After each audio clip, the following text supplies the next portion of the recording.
Hi guys, my name is Claudia. I'm a dog nutritionist, and today we're going to talk about some myths in the dog industry that some people still believe.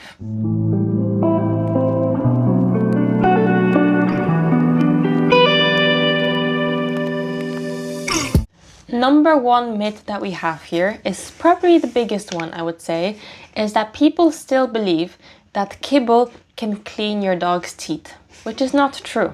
Kibble is full of starches, full of carbs, especially the low quality kibble, which contributes to the plaque on your dog's teeth.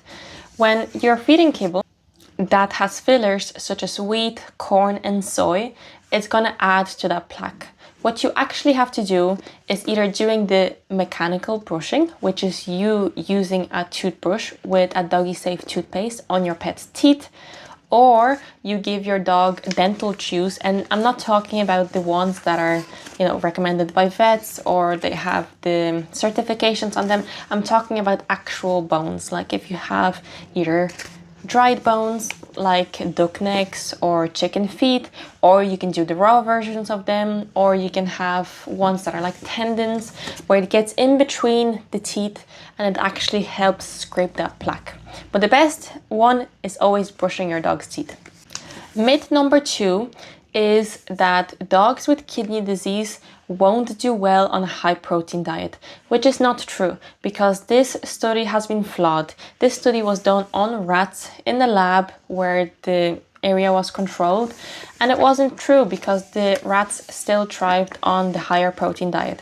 What we do have to do is slightly adjust the protein. We have to have extra moisture in the diet and make sure that we are watching your dog for any symptoms.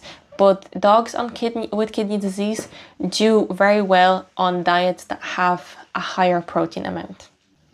Myth number three that I hear a lot is that all grains are bad for your pet.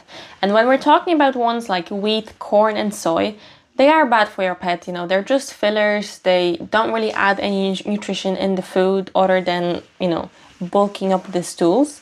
But when we're talking about carbs, such as sweet potatoes, quinoa, or amaranth, they are great grains that I would say, or carbs that you can add into your pet's food, especially if you're feeding your dog a gently cooked diet. With raw food, we don't really need those as much. We can just have fruits and vegetables. But with a fresh cooked diet, it's great to add something like sweet potato or quinoa or amaranth. So not all grains are bad, but we do have to think about what type of grain it is. Next one we have here is that dogs should eat one thing their whole life. You've probably been told, some people might have been told that if you buy just one type of kibble, a duck protein or chicken or turkey, that you can just feed them that for their whole life and they'll be fine. And that's not true because your dog can develop allergies from that because they're not exposed to a variety of proteins. When you're feeding raw food, you're constantly changing the proteins. One day you might have duck, another day you have beef, another day you have chicken and venison, horse, and whatever you have, and you're exposing your dog to all those proteins and you're building their immune system. If you're just feeding them one kibble type with one protein in it, you're not doing your pet any good because pets need variety. They need that to thrive. They cannot get all their nutrition just from one type of meat their whole life. Next one we have here is that your pet doesn't need any supplements when they are being fed raw food. And that can be true. So when you are in a country that has a variety of meats where you're able to get at least, 6 to 7 proteins for your pet, you're able to get different body parts as well. Like if you have a cow, if you can get the tongue and cheek and heart, liver, kidney, pancreas, if you're able to do that proper variety with different types of meat every single day, then you might not need supplements. But there's some countries where we don't really have as much variety. You might not be able to get kangaroo, you might not be able to get the pancreas or the thymus or, stuff like that. And that's when supplements would come in handy. You might have a supplement like kelp that would give you iodine. Instead of some other supplements, you can add eggs or you can add vitamin E. If you're not feeding bones, you have to have that calcium to phosphorus supplements as well. So some raw foods would need those supplements, but if you do live in a country that has that big variety, you might not need those supplements as long as you are giving your dog a variety.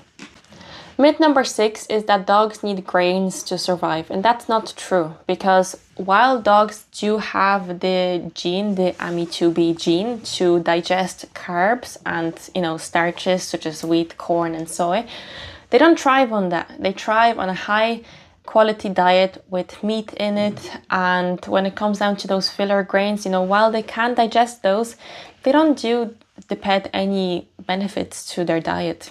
Meat and actual good fiber sources are what your pet needs.